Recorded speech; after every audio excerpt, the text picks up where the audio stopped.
Hello and welcome. Tonight, an attack by Boko Haram members leaves 27 people dead and at least 100 others injured in two attacks in Chad's capital, in N'Djamena.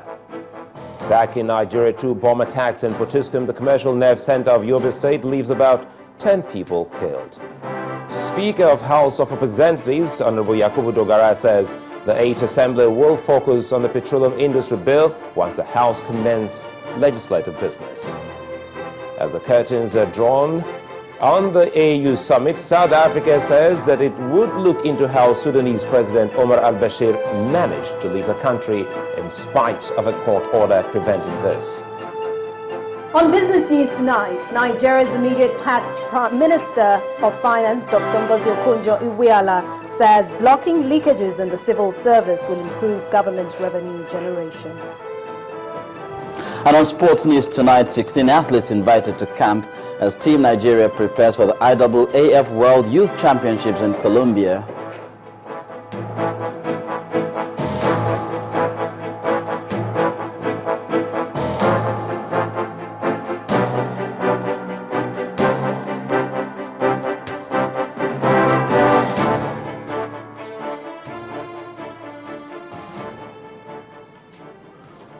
We begin tonight in N'Djamena, the Chadian capital, where the Boko Haram sect has extended its vicious tentacles, leaving in its wake 27 people dead and 100 others injured in two separate attacks. The attacks, which included at least one suicide bombing, are the first of their kind in Chad, an oil-producing nation and a major Western ally, which has spearheaded offensives on Al-Qaeda-linked groups in Mali and on Boko Haram in neighboring Nigeria. Chad's communications minister, Mr. Hassan Bakari, in a state television broadcast says that Boko Haram is making a mistake by targeting Chad and will be chased out and neutralized wherever they are. Mr. Bakari did not give further details, but Interior Minister Abdurrahim Birame Hamid said earlier that there had been at least one suicide attack at police headquarters. Chad has lost dozens of soldiers fighting in northern Mali and in northern Nigeria. The first known attack by Boko Haram on Chadian soil took place in February on the shores of Lake Chad and has been followed by a handful of other isolated incidents.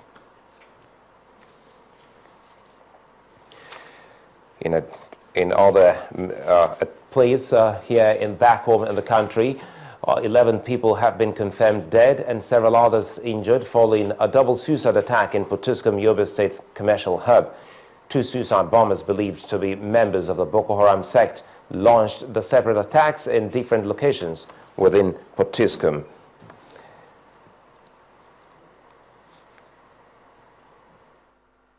It was around 12:30 p.m. while we were carrying out our daily affair in Potiskum, where we had a heavy sound. The heavy sound created panic. People started running, and it occurred at a time when children were returning from school. So a lot of children were confused. Some could not even reach their houses. It was later we discovered that there was a suicide bomb attack on the vigilante office in Potiskum located along Nigeria Road.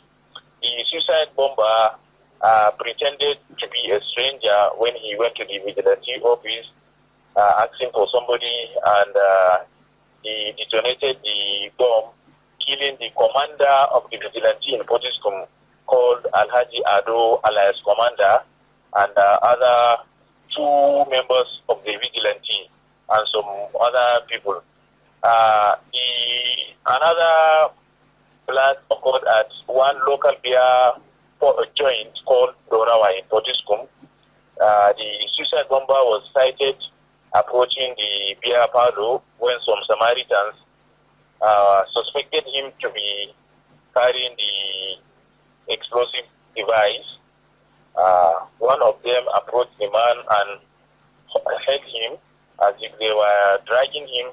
He pressed the remote control and the thing exploded. I rushed to the hospital mortuary in Potiskum General Hospital, and I was able to count 11 dead bodies, including that of the two suicide bombers and one young girl. So what is the situation in Potiskum at this moment? You know, Potiskum is surrounded by checkpoints, police and military checkpoints. When the thing occurred, the military and the police intensified the checks at the checkpoints and patrols. And you know, Potiskum has a curfew that restricts movement from 10 p.m.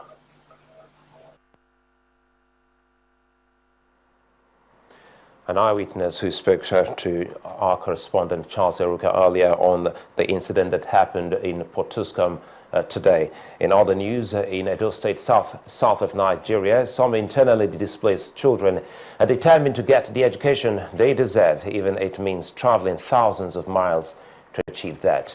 Indeed, a child's dream should not be denied, and so a home for the needy in Edo State now has to cater for 1,300 internally displaced children.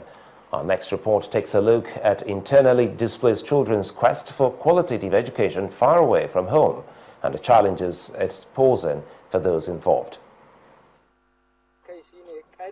Campaign against Western education has been the ideology behind the Boko Haram insurgency, which has dislodged many from homes and separated families. Still, these internally displaced children who have braved all odds have a second chance at life and an opportunity to acquire education. So they all sit on it, and then the teacher teaches them. Some of the children have had to embark on an arduous journey of 1,250 kilometers from Goza in Borno State to Ohogwa in Edo State to make that possible. All 1,300 children are from northern Nigeria, with about 900 from the northeast. Most of these children have lost their parents. They surrendered their house and they told them they were going to butcher the father. They were going to cut him into pieces before his own family. And after that, they captured them, both the mother and all. But praise to God that she was able to escape. Indeed, as their faces differ, so do their tales, the similarity being that all are sad, horrid stories. In the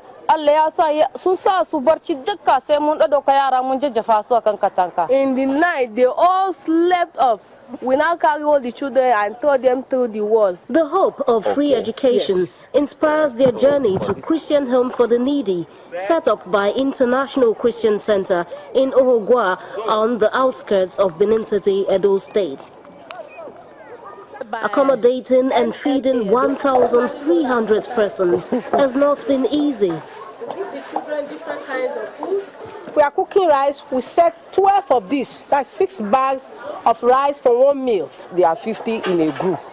So a bucket of soup and a bowl of eba, meant for 50 people. People have been coming just helping, but to be frank, it's not enough. This facility, initially built for 400 children, is being stretched beyond its limits, prompting an appeal for help.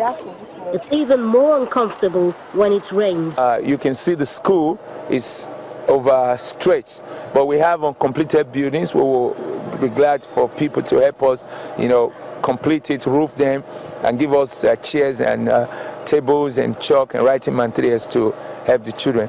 These children, however, have their eyes on the ball as they have learned to share whatever they are given while hoping for the best. Having successfully escaped the clutches of the Boko Haram insurgents, these children have found a place they call home. The hope is that government and well-meaning Nigerians will make their dream of acquiring education possible. As a Keep Hope Alive there, we turn our attention to the House of Representatives, where the Speaker, Honorable Yakubu Dogara, says the 8th Assembly will focus on the petroleum industry bill once the House commences legislative business. The Speaker made the promise at a meeting with the civil society organizations at the National Assembly. Honorable Dogara also met with officials of the British High Commission, who said they were ready to work with and support the House of Representatives. Our correspondent Larry Lassisi has this report.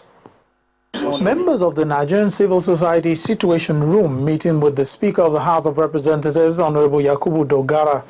While congratulating the Speaker on his election, the convener of the group says they want to put several legislations before the House. One of our biggest disappointments, Mr. Speaker, was seeing the National Assembly pass 46 bills in 10 minutes. I'm not quite sure the record of the timing, but it is important for us that given that there are 4 years, some of these bills that did not pass in the 7th Assembly, we are asking, Mr. Speaker, that they are prioritized and passed within the next 12 months. The Speaker agreed that the bills were important and that the House will put them on the front burner.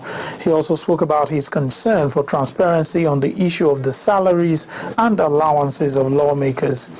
The issue of transparency, accountability, running costs, salaries of members, etc., etc. And that is because it is an issue that has led to negative perception of this institution by the generality of our people. And we want to change that perception. The Speaker further clarified the plans of the House as regards the Petroleum Industry Bill when he met with officials of the British High Commission. So I'm glad to report that this time around, bills like the PIB, bills like the Constitutional Amendment Bill, which was very critical, will not have to be commenced de novo. We will just polish it and refer it, transmit it again to the principal, to the president for his assent. And if he fails to assent within the constitutional time limit provided for such assents, then we as legislators will be at liberty to recall the bill and, if need be, override the assent and then pass it into law. The Speaker told both groups that the House of Representatives is determined to address other key issues, such as the country's budgetary process and other challenges confronting Nigerians. Lanre Lasese, Channels Television News. In part 2 after the break, controversy trails the recruitment of new staff into the Edo State Judiciary Service. Stay with us.